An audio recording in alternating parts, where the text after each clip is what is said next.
Alright, so proving that the angle in a semicircle is a right angle. There's a circle, draw a diameter, we've got a semicircle, and we've got another one down here. There's the angle in the semicircle. We're going to prove that's the right angle, and we do that by joining that up.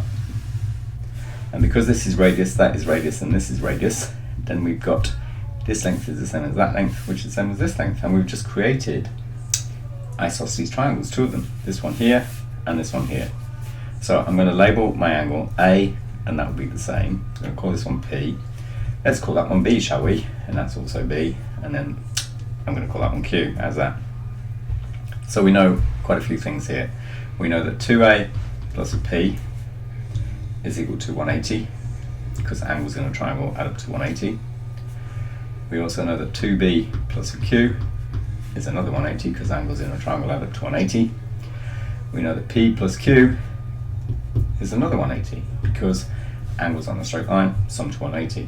So if we add these two together, then we get 2A plus 2P plus 2B plus a P plus Q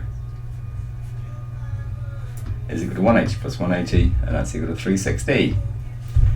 But if we take away a P plus Q is equal to 180, then we've got 2A plus a 2B is equal to 360 minus 180, 180, which means that 2A plus B is equal to 180, which means that 1A plus B is equal to 90.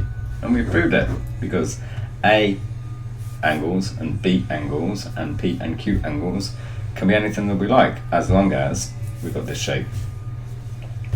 Proving the alternate segment theorem is very similar, slightly different. So the alternate segment theorem says that if we've got a tangent which meets its radius at 90, so this over here is the other 90, then we create a segment, this one, by choosing an angle here from our tangent which cuts off a part of the circle, and that part of the circle we know now is called a segment. I'm going to call that segment 1. This major segment that we've got here, I'm going to call segment 2. Right, so this one makes an angle with that one, so that we've got a radius here and a radius there, so we've got an isosceles triangle. I'm going to call this angle here 2 x's, so that when I choose these 2 points and go over to somewhere else on the circle and make another angle up, that's a single x, because angle at the center is double the angle of the circumference.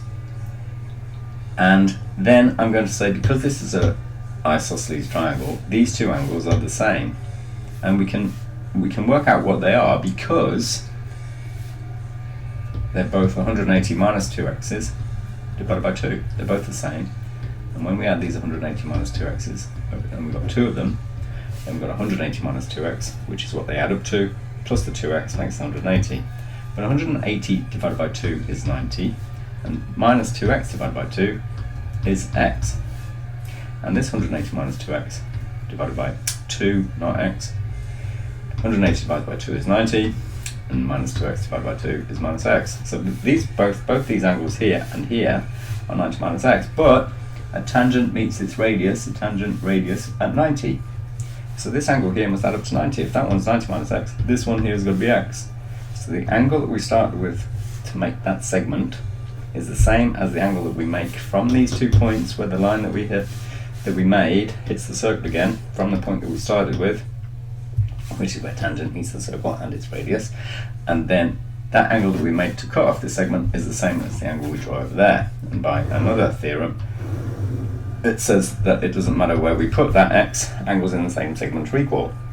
Not the x, where we put the point over here, as long as it's in the alternate segment. So we've just shown that angles in this segment are equal to angles in this segment over here.